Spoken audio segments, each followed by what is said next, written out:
Hello there, good evening. Welcome to Look North. Our top story tonight, failed repeatedly. We'll have reaction from victims and their families from Yorkshire as the scandal of infected blood is revealed in a long-awaited report.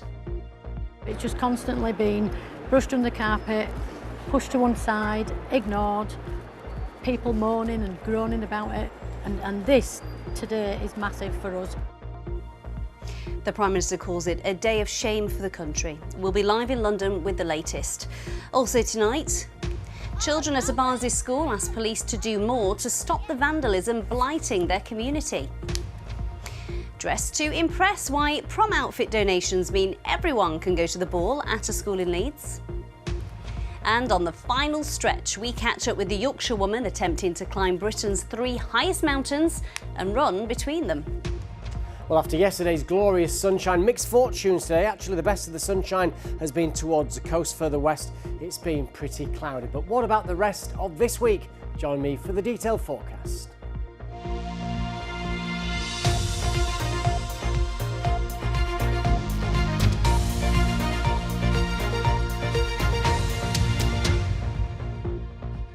Hello there, I hope you had a lovely weekend. Thank you for joining us. Yorkshire victims of the infected blood scandal say justice is finally being done after the publication of a report into the biggest treatment disaster in NHS history. More than 30,000 people were allowed to be infected with HIV and hepatitis C from 1970 to 1991. It was down to contaminated blood products and transfusions. About 3,000 people have since died. Well, a 5-year investigation published today found that patients were failed and exposed to unacceptable risks. It also accuses doctors, the government and NHS of trying to cover up what happened. Our health correspondent Jamie Coulson is live in London for us now. Jamie, this report has been a long time coming. What has been reaction from those families today? Well, this has been an emotionally charged day for those infected and affected by the contaminated blood scandal.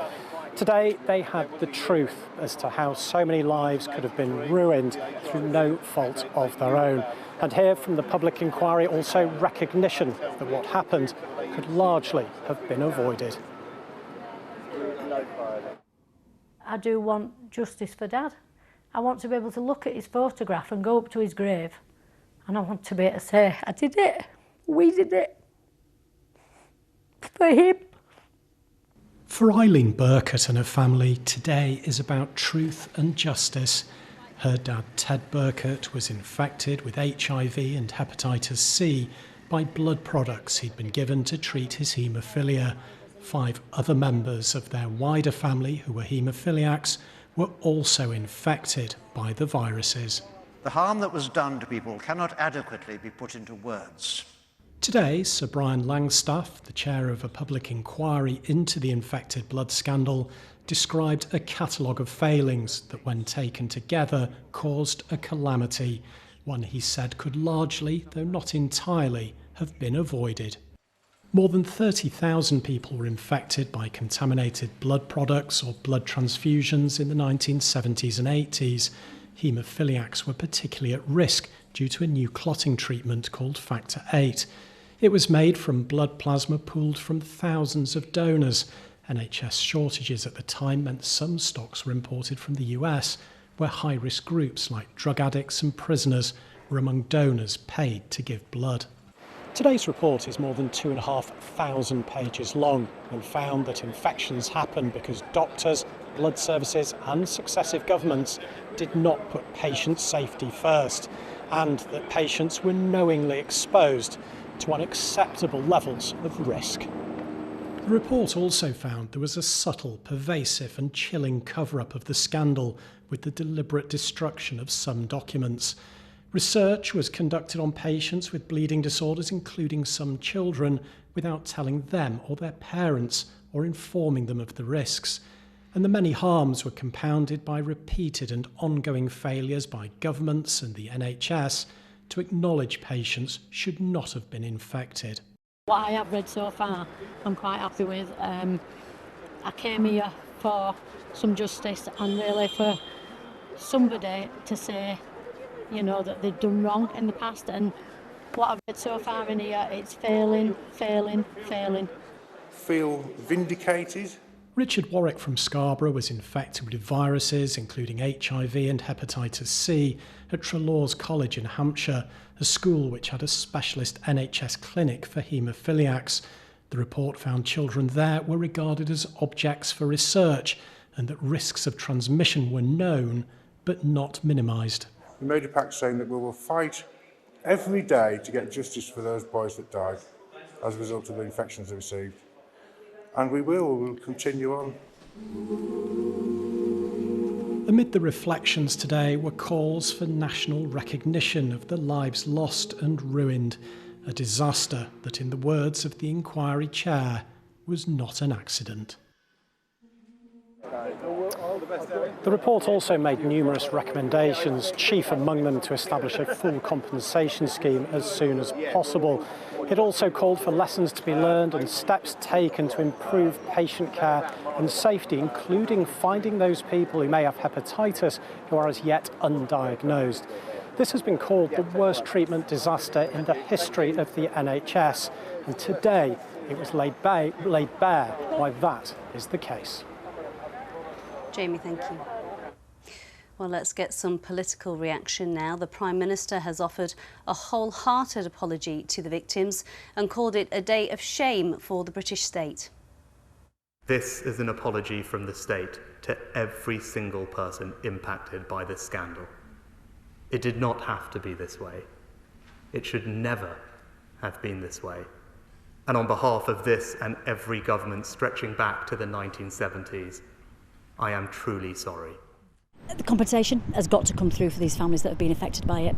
I've got at least 3 constituents who have lost loved ones due to the infected blood scandal. Actually, one of my members of staff lost a family member. His auntie died back in the 80s. So compensation has got to be paid. It's got to be paid quickly to give at least some sense of compensation and justice for these families that have been affected. Well, many of the people infected by contaminated blood had haemophilia. It's a condition that affects the blood's ability to clot. The Haemophilia Society have long campaigned for justice, and I've been speaking to the charity's chairman, Clive Smith. Out of the 1,250 people who are infected with HIV, we think fewer than 200 are left. 380 of those were children, and many people still live with the long-term consequences of hepatitis C.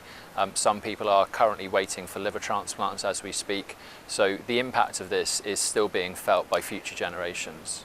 For those who are receiving blood treatment, what reassurance can you give them that something like this won't happen again? What checks does blood donations have to go through? Well, in terms of blood donations now, there is what's known as a triple check, and I think the last time any infection was ever recorded was as long ago as 2006. So in terms of the current blood supply being safe, I think we can have a high degree of confidence. But I think more broadly, in terms of things like this happening again, I think that is a concern, because one of the things the inquiry has found is that the NHS, the government and the civil service failed to give adequate respect to the patient voice. And we still see these sorts of things happening with maternity scandals now. So whilst the chance of this happening again in relation to blood and blood products might be relatively slim, the challenges for the wider health service still remain. Well, the report accused doctors, the government and the NHS of a cover-up. So where do we go from here? What's next? Well, the chair's gone further than saying there was a cover-up. He said there was a deliberate attempt to lie and mislead. And in terms of where we go next, the chair has actually taken an unprecedented step in this inquiry by saying this is not his final word to the government and the minister. He's recommended that various steps be taken now and made recommendations, and within 12 months he expects those recommendations to be acted upon. And if they're not, he expects the government to explain that, and he has the power to reconvene this inquiry and demand an explanation from politicians. We're hearing more in the coming weeks of the compensation that might be available, but what about criminal charges around this? In terms of that, the chair himself cannot make any recommendations, but what he can do is report his findings to the Director of Public Prosecutions for consideration. I said earlier that there are doctors out there who I think should have been prosecuted for gross negligence manslaughter. There were doctors who were testing people with haemophilia for HIV, found out their patients were infected, didn't tell them about their infections, and sadly they then went on to infect their partners who went on to die. Many of those people are now dead. Many of them are probably too ill to be prosecuted. But had this inquiry taken place years ago, then people may well have been prosecuted for that sort of conduct and behaviour. Clive Smith, thank you for your time. Moving on now, you're watching Monday's Look North, still to come on tonight's programme. We hear from the Leeds United squad ahead of their Championship playoff final at Wembley on Sunday.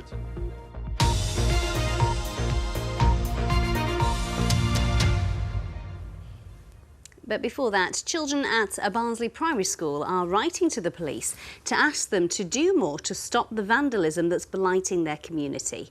Play equipment has been destroyed and meanwhile fires have been started in the park next door. The blame has been laid at the door of a group of teenagers, as Tom Ingle reports. Oh, tell it!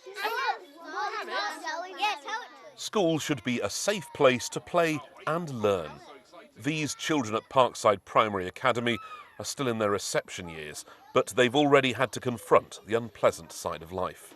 You've written to the police, some big kids keep breaking our toys. They're writing letters to local police after a group of teenagers have plagued the school, repeatedly smashing toys, threatening parents and climbing on the roof day and night. Because they're damaging all our toys and there's toys to play with. And it makes me feel sad that they're damaging them all. The children were really upset. There was just destruction everywhere. We knew who'd done it. Police actually got the names. And I've not heard anything about that since. Some of the broken things are still waiting to be repaired or replaced. The school is dipping into its own budget to fund that while it waits for the insurance to pay out. Next door is a park. The same group of youths have been making life really miserable for the 40 members of the bowling club.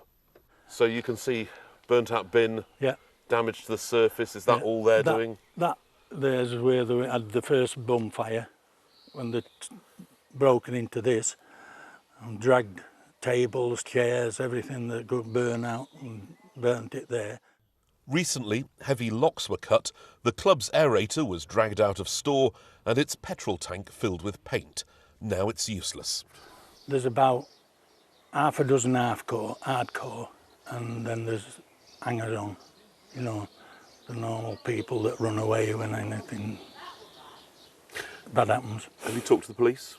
Yeah, we had the police down because they threatened to stab me and they threatened to stab my brother. Scared sometimes, because I feel like they're just going to come into school and they can do stuff to it. We don't want that, do we? We don't want that. So obviously a group of kids, obviously they were weeing on the school roof, like verbal language, and obviously they did chase after me and my little sister, so it was quite scary. It's disgraceful, isn't it? I mean, children can't even go to the park because they're in the park, vandalising the park all the time. And it's not fair when you come into school and you're seeing things that are broken and children can't play with them. South Yorkshire Police say they're aware of the problem and they're working with partners to take appropriate action against those involved. A handful of people making many more unhappy, including some who should have no cares in the world at all. Tom Ingle, BBC Look North, Royston. Police are appealing for help to find a wanted man from Harrogate. 29-year-old Matthew Tuck has been recalled to prison after breaching the terms of his licence. He'd been released partway through an 18-month sentence for possessing a blade in public. Police say he's from the Harrogate area but could also be staying in Hull. They're urging anyone who sees him to call 999. Workers started to repair a 300-year-old bridge near York, shutting a major route to the coast. Stamford Bridge, which spans the River Derwent, was built in the 18th century. It became damaged after a series of crashes in recent years, and the A166 over the bridge will be closed for repairs for the next 10 weeks. Now, for many teenagers, they're right in the middle of the exam season at the moment, and many will be focused on that big celebration at the end. It's prom time, it's big business. It was never around in my day, but it's a really exciting time for some young people. But with so many other things biting your pockets at the moment, parents in our region say the cost of attending a prom feels a lot. Beth Parsons has been to visit a school in Leeds where everyone can go to the ball. A tradition that came to the UK from America. According to the British Council, it's estimated that more than 85% of schools here now have a prom. But at what cost? Very expensive. Hair, nails, shoes, dress, new underwear even. But worth it for her. I think it's a competition with teenagers now. I think it's a lot of money. You want them to look nice, to feel confident and to have the best time. But of course the expense comes into question and there is a pressure, and I can understand why people elect not to go. If you search for prom dresses or suits online, a lot of them are around £100, if not significantly more. Factor in then the fact you might need new shoes, new bag, you might get your hair and makeup done, and you might want to arrive in style if the taxi of mum and dad isn't cool enough. Plus, you've got the actual price of the prom ticket. It's expensive, which is why this is a really good idea. We put a post out on social media asking for donations of prom dresses and suits, and then it just went absolutely nuts online. We just thought, right, let's put on an event where actually our students and our community could come and actually enjoy these dresses without having to spend that price tag. And what about this one? 16-year-old Isabella can't decide which dress to say yes to. Sometimes some people cannot afford those dresses because they're very expensive. It gives them the opportunity to have the same experience of me and all of those people that bought them dresses, to go to prom and have a time to celebrate with their friends. Meanwhile, in the suit department, Alex sees prom as a time to say goodbye to his friends and teachers and is ready to get suited up for the occasion. How do you want to feel when you put your suit on? Full confident, like a professional, kind of like James Bond, but yeah. Either a navy blue, black and white, or black and gold. And this idea is not only helping the pocket, but the planet too. I think we're really keen on sustainability, and some of these prom dresses that you can see around, they've been worn once and then sit in the back of a wardrobe, and if they can come to use again, then that's great for us. Organisers say they've been donated around 100 outfits, and the clothes in all their sparkly glory will stay put for the next few weeks here at Dixon's Unity Academy, for both students and people elsewhere in the community. Beth Parsons, BBC Lit North, Leeds. What a fantastic idea. I hear it's prom season in your house soon, Sally. It is. We are in the midst of the shopping and exam drama, so it's quite hard being a parent at the moment. Yeah, good luck with that. On to sport, yeah, why not? I mean, OK, let's turn to cricket first of all, because Yorkshire Chairman Colin Graves has said the cricket club must become a private structure in order to survive. Graves returned to the county at the start of the year with the club in a challenging financial position. In a statement on the club website, he warned that without swift and decisive action, Yorkshire County Cricket Club will be fighting for its survival during 2024. But the move to demutualise the club has already been criticised, including by Leeds MP Alex Sobel, who said he would oppose the attempt to take the club from its members and make it a private entity. In Rugby League, Leeds Rhinos have reached their third successive Women's Challenge Cup final and are heading to Wembley. They beat Wigan Warriors by 34 points to 20 in yesterday's semi-final. Ruby Enright scored a try in each half, including this off a Hannah Butcher kick, to be named Player of the Match. Not bad, no, I'm buzzing. We've all worked hard in training this week, and I think we made it hard for ourselves today, but we got the win. So. They were brave opponents, weren't they? They stuck at it. We knew coming into it Wigan were going to be a good side. They're a young squad, and they brought it to us today. You were part of that losing team last season against St Helens. You go back the same opponents, you've got unfinished business, haven't you? Well, we were all very hurt after last year, so hopefully we can go back and get the win this time. opponents at the Wembley final will be St Helens, who beat York Valkyrie in the weekend's other semi-final. York were comprehensively beaten by 32 points to 2. The team's performance perhaps not helped by several members coming down with a sickness bug last week. St Helens will play Leeds at Wembley on the 8th of June. And there was disappointment too for the Huddersfield Giants, who lost out on their trip to Wembley after defeat to Warrington. Kevin Nagama went over for a consolation try in the second half, but the Giants were no match for the informed Wolves. They finished on 46 points to Huddersfield's 10. Now, also on their way to Wembley, of course, at the weekend are Leeds United. They will play Southampton in the playoff final on Sunday. If they win, they will be back in the Premier League next season with a much better chance of holding on to some of their key players who've been speaking to us today. We have the full belief in ourselves, you know. I think we could beat anyone, so we just have to bring our best.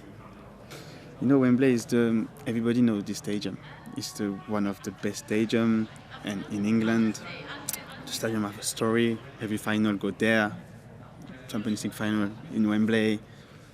I have to enjoy, you know, and it's like very exciting. For not only for me, I think for every player. Now today marks 100 days to go until the Paralympics opening ceremony in Paris. And as Paralympic superstars go, they don't get much bigger than Halifax's finest Hannah Cockcroft. She is currently in Kobe in Japan competing at the World Championships. Her first race is tomorrow. And as well as the Paralympics, she's also getting married this year. I sat down with her before she went to Japan, and it's fair to say she was feeling nervous as the 100-day countdown to her 4th Paralympic Games begins. I think definitely fear. No, it is exciting, just it comes so quickly. Tokyo feels like it was yesterday and Rio feels like it was the day before that. It really doesn't feel like there's been so many years in it. And I think we've watched, you know, 1,000 days go, 500 days go. When you get to 100, yeah, things kind of have to get serious now and there's a lot of work to do, so it is scary. And you can see the whole interview with Hannah and some wedding dress shopping on Look North tomorrow. Hang on a minute, prom and wedding dress shopping, Sally. You're having a lot of fun. It's a theme. Sport and dresses. Seems to be. Thank you. Now let's keep with sport and achievements. A woman from Malton could make history overnight by becoming the fastest person ever to complete the National Three Peaks Challenge. Imogen Body is climbing the UK's highest mountains and running more than 400 miles between them. Wow. The previous record is 7 days and 31 minutes, but she is on course to beat that easy. Here's how she's getting on.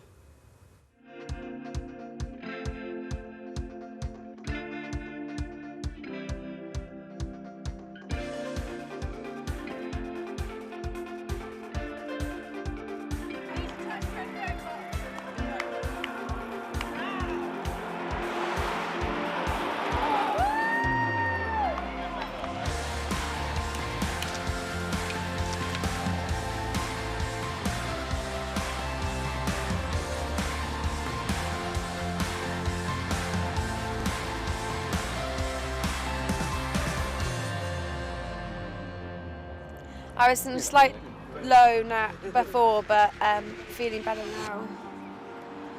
Knee's a bit sore, but Johnny's doing his magic. And yeah, 47k to go, so easy. Not even a 50k ultra. Imo, that's the best day's running you've ever done in your life. Respect.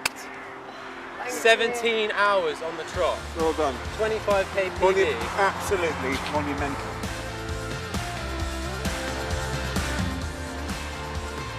We're winning. Good job.